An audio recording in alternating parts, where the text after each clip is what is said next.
So hi everyone, and i-cover natin right now is this one, Yaris Cross. Yeah, it's a 1.5 engine, meron niya hybrid, then meron gas engine only. Quick specs ang differences niyan. Sa top of the line hybrid, naka Pioneer speakers ang meron niyan. The mid variant and the top of the line is 18-inch yung mags, whereas yung mags ng base model is 17 inches only. Then what else? By the way, ang may kick sensor dito is yung mid and top of the line. So si mid variant and top of the line is naka leather seats na. Of course, yung base variant hindi pa siya naka leather seats. Ang meron ng Toyota Safety Sense is yung mid and the top of the line. Top of the line is the hybrid version. So yeah, when it comes to Toyota Safety Sense, ang meron yan, combo na yan pag Toyota Safety Sense are pre-collision sensor, auto high beam, lane assist. Yung lane assist niya nandito, nandito yan, yung sensor niyan, nasa windshield. Adaptive cruise control, may 360 camera yan, and what else? Blind spot monitoring and rear cross traffic alert. Tara, pasok na tayo. Well guys, yung nga pala guys, and unahin ko tong kick sensor na ito. So yung mid variant and the top of the line, meron silang kick sensor. So just in case marami kang hawak na grocery, yan, di mahawakan yung button there, yung magnetic para ma-open tong tailgate. So pwede ka mag-kick sensor. So ganito lang siya. Yan. Meron sensor beneath.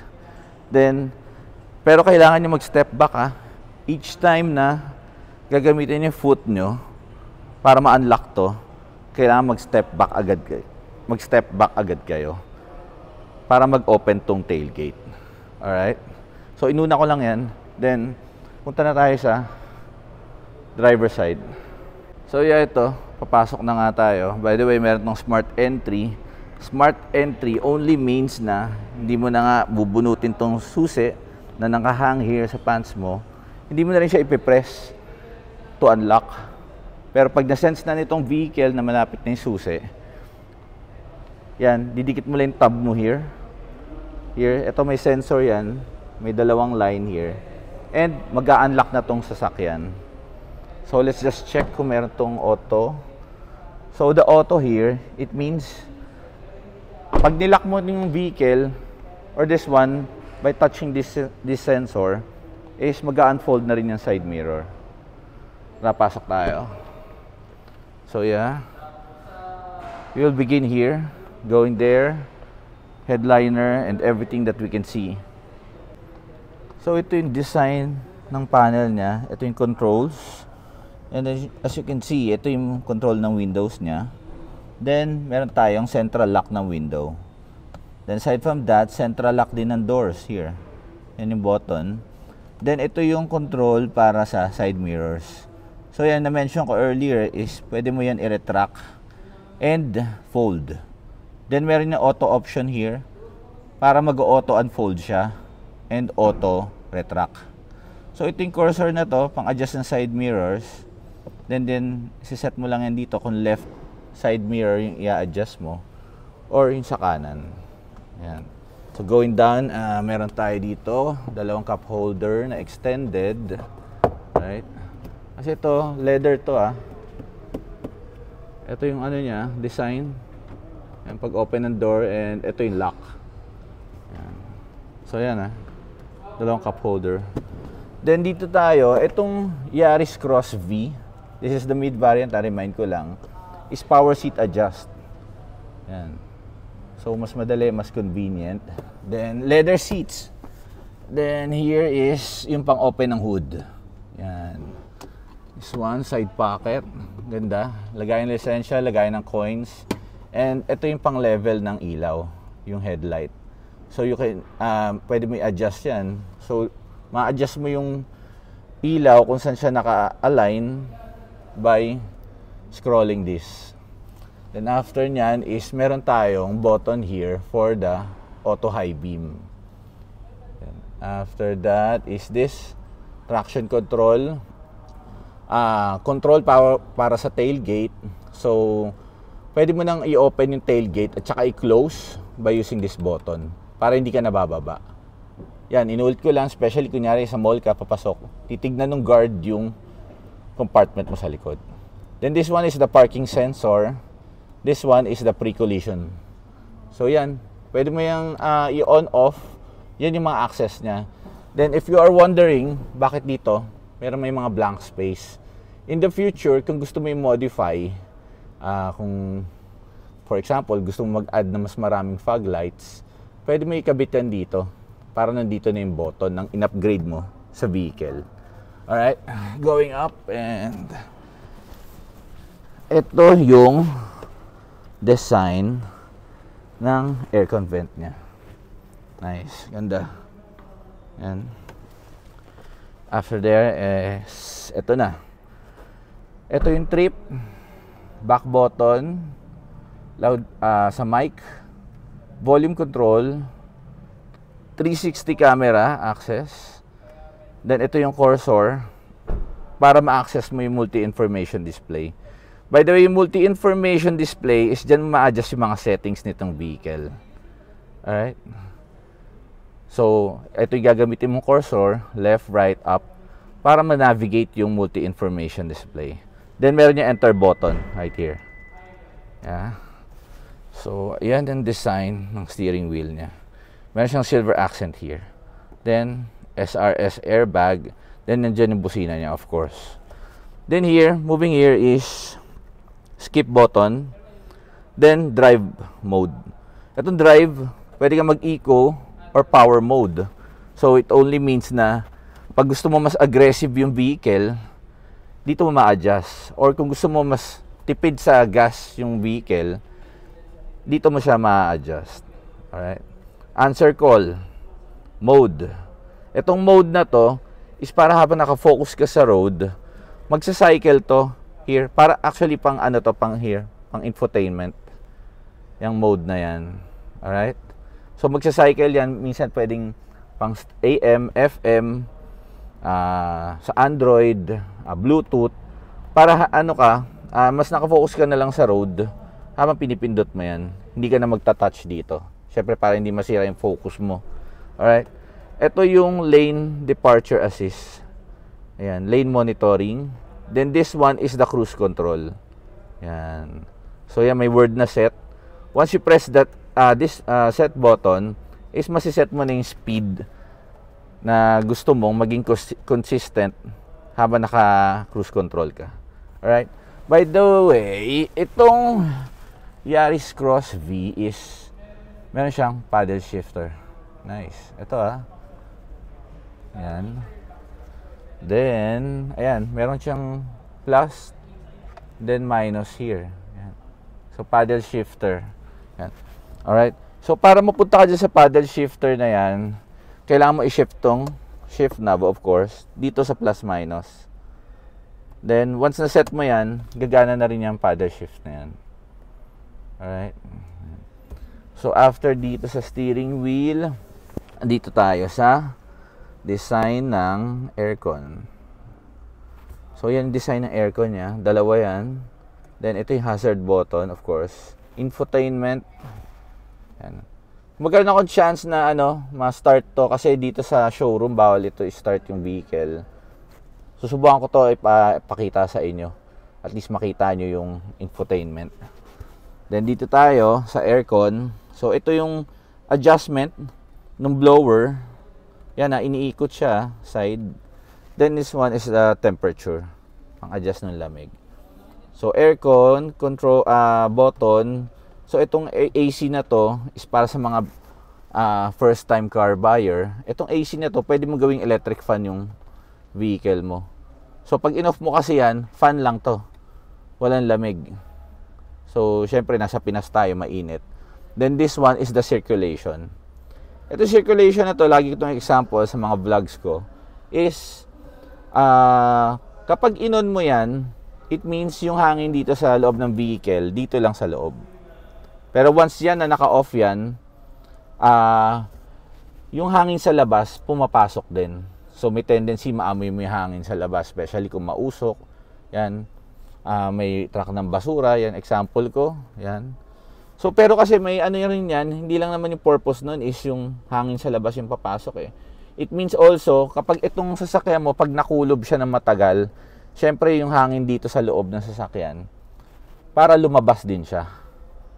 So yan function ng circulation. Actually, maraming may sasakyan, minsan hindi pa alam yan. Right? So this one is the defogger. Right? So yan, in case punta tayong Baguio, Tagaytay, malamig, nag-fog yung likod, ito po yan, heater yan. So wag niyo iwanan naka-on yan ha. Yun nga kasi heater yan, right? So ito yung sa fan, yung sa aircon kung saan siya tatama. So yan. Pwede rin sa paanan, then off button, auto. Itong auto is auto max. It only means na isang push mo lang ito, in case kakapasok mo lang dito sa kotse, pag push mo nito, automatic imamax niya yung aircon. Especially kunyari nakulob tong, na-expose tong sasakyan na matagal sa tanghali, sa arawan. Alright? So this one is the, wait lang, adjust ko na ilaw. This one is the push start button. Ganda.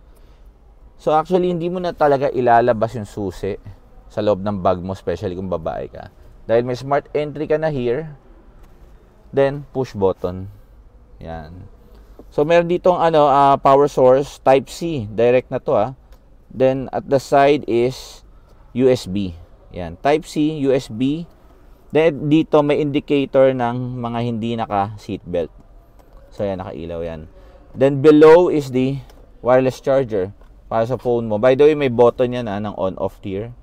Yan. May on-off yan. So para at least kung gusto mo ilagay lang yung phone mo dito pero hindi siya mag-charge. Ito yung on-off button. So moving down, after here is this one, the shift knob. Classic of course, park, reverse, neutral, plus minus. Alright. So ito naman yung electronic handbrake niya. So electronic brake. So yan, hindi ko na-explain yan pero ito i-explain ko yung auto brake hold assist. Sa brake hold kasi, mangyayari dyan is each time na may stoplight, hindi ka na pindot ng pindot dito para mag-handbrake. Especially kunyari matagal yung stoplight. So, pwede ka na mag-auto handbrake. Yan. Ang gagawin mo lang kasi dyan is i-press mo ng mas matagal yung brakes. Then, mapapansin mo dito, naka-brake na siya, naka-handbrake na siya. Then, paano i-disengage yun? Apakan mo lang yung gas lever. Apakan mo lang tong accelerator is madi-disengage na agad yung brake hold. So, ganun. Sa next stoplight mo, long press lang dito sa brake pedal is naka-handbrake na agad siya. Then, pag nag-go na yung stoplight, apak lang na accelerator, disengage na yung preno. Diba? Very convenient, hindi ka na titingin dito. So, yan. Yan kaya na-design yan. Alright? Then, dito naman is, yan. Meron tayong dalawang cup holder. Actually, pwede mo tong maiangat. Yan. Yan yung dalawang cup holder natin. Then, retract. Just in case mas malaki, tumbler natin. There. So, yan. Open lang yan, Then, ito, may additional na lagayan. By the way, itong lagayan na to is merong power supply dito. Itong power supply na to is yung classic, yung bilog, yung pang lighter. Yeah, alright? Yan. So, after here is this one. Okay. Glove box. And design ng dashboard niya. By the way, leather to, Leather design with blue accent. Yan. Blue stitching. Ayan. Ayan, may design siyang blue. Then this one. Ayan. Alright. So after dyan, headliner na tayo. Ito na ang headliner natin. By the way, black yung niya, design niya. Black. Ayan, nice. So ito, may salamin ang driver. And may ilaw yan, Yan, Each time na i-open mo yan, may ilaw to. Yan. Then, check natin. Okay, meron din dito sa driver, passenger. May ilaw din yan. Nice. Then ito yung mga button function niya sa headliner is this one. Ito yung ilaw na dalawa. Lit. Itong lit na to, iilaw yan, dalawang yan. So ito door function. Each time na may naka-open na door, is iilaw to just to remind you na mayroon palang nakabukas na door. Alright? Then meron tayong dashcam. Built-in na yan, ha. Yan, ganda. Hindi mo na kailangan isipin bumili ng dashcam dahil may dashcam na to. Then by the way, may kasama ng memory card to upon release ng sasakyan. Yan. So yan, itsura niyan. Yan, itsura ng passenger, driver side, first row. Nice. Yan. Second row, leather seats. Yan. Tara, punta na tayo sa second row. Check natin. Second row tayo, second row. So yan, dito tayo. Second row to, ha. By the way, 5-seaters to. So ito, tsura niya sa second row is the open, close ng door, lock function, window, then meron ka isang cup holder, then extended siya. Pwede ka maglagay ng extra dyan. Then ito yung speaker niya. Alright. As ito is leather seats. Nice. So ano pa makikita natin dito sa second row? Meron tong aircon vent. Yan. Ganda. Then dito, ayan, may control function dito. Kung gusto mo isara kasi nilalamig ka. Yan. Nice. Lagay ng folder here at the back. Ganda. Leather seats niya. Nice. Then of course, same dito sa kabilang side. Then, meron tayong central lamp. Yan. May on-off siya. Push button. Yan. Nice. So, yan yung dashboard. Pakita ko lang ulit. Yan. So, punta na tayo sa likod. Alright. Punta tayo sa tailgate. So, yan. Yan yung design ng likod niya. Kita nyo? Yan, ha. May kick sensor yan, ha. Diyan sa under. Yan. Then, ito yung backing camera niya. Yan. Then, dito sa ilalim is yung magnetic push. Since power tailgate to, isang push lang yan. Bubukas na mag-isa to. Then, meron tayong backing sonar na dalawa. Here. Yan. Reflector. Alright, buksan natin.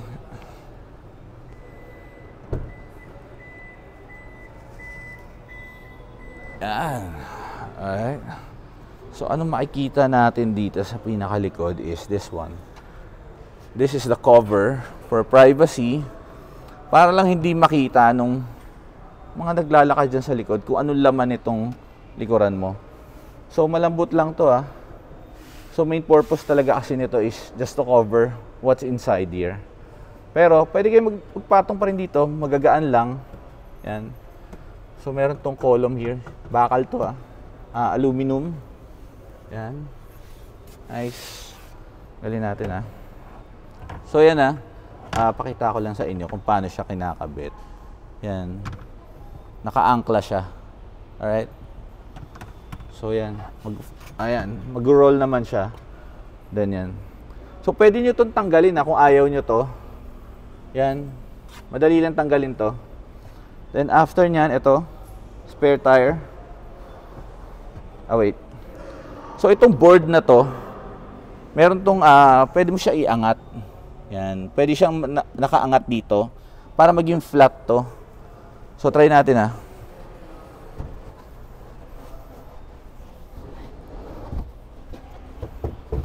Yan. Nasa pinaka taas na siya. So, anong nangyari? Flat na to. Para pag naglagay kayo ng ano dyan, luggage nyo is flat. Yan. Right. Tapos dito sa side is... So, balik lang natin, ha. Grabe yung lakas ng araw. May kita yung spare tire. Hold on. Yan. Donut type yung spare tire niya. Yan. At least nakatago siya. Actually, minsan, hindi naman to advisable kung gusto nyo ng secret storage, pwede nyo iwanan yung spare tire sa bahay, then yun na yung secret storage nyo. Hindi advisable yun pero binibigyan ko lang kayong idea. Yan. Yan. Alright? So yeah, yan. Yung design ng gulong niya, very sporty. Two-tone design yan Yan, silver and black. Yan, nice. Lakas na ng araw, it's actually 4 o'clock.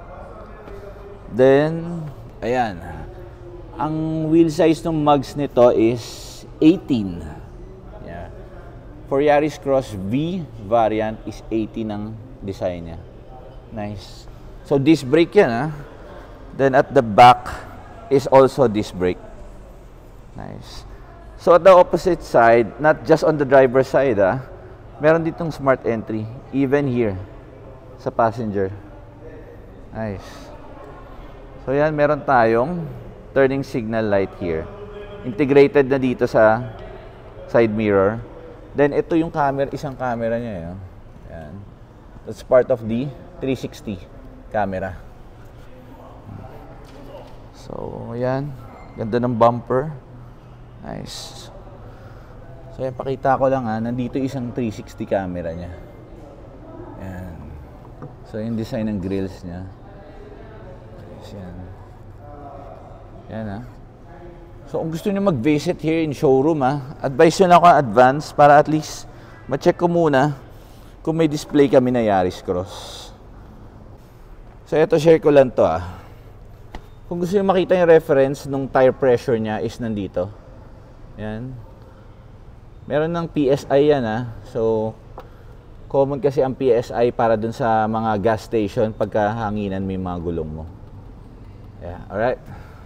So, yeah, by the way, meron tayong trade-in Of course, all brands tinatanggap namin here. Yan. So, yung gusto nyo Yaris, trade nyo old vehicle nyo, all brands okay. Pwede tayo high down, low down. What else? Balloon financing, pwede. Balloon financing and by the way, yung trade-in natin by appointment siya. Just to make sure na nandito yung mga appraisers namin pagpunta nyo. So yeah, actually sa trade-in kasi, maganda, pwedeng wala ka na ika-cash out. Isasakto natin yung approval nyo, yung quotation, based dun sa appraisal ng vehicle nyo. Maganda yan, at least wala ka na isipin, iwanan mo lang yung sasakyan mo dito. Same day swapping So it means, kung kailan i-release yung bago mong unit, saka pa lang namin kukuhanin yung lumang vehicle mo. Yan. Siyempre, para at least may magamit ka pa rin habang wala pa yung bagong unit mo. Alright? So yeah, yun na nga. Don't hesitate Tawagan nyo ako, text me. Viber, WhatsApp, meron ako nyan. So, yeah. Bye.